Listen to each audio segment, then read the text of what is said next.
welcome back guys. Good news for the foldable users. The market for foldable phones is slowly but surely maturing, and that's reflected in the sales volumes. In a new blog post by TM Roh, president of Samsung Mobile, shared that the foldable smartphone industry saw almost 10 million shipments in 2021 alone. The figure is up 300% from 2020, and Roh believes this trend will continue in the years to come as foldable devices are becoming widespread and staking a bigger claim in the overall smartphone market.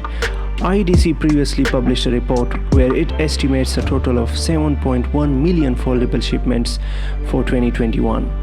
Roh goes on to share that 70% of Galaxy foldable users last year opted for a Z Flip3, which is by far the most popular folding phone from the maker. Z Fold3 on the other hand is a preferred device of choice for users that rely on multitasking and need the big screen experience. Looking ahead, Roh shares that Samsung made advancements in every detail in its upcoming foldables, which are set to debut on August 10 at the next Galaxy Unpacked event. That's it for now. See you in the next one.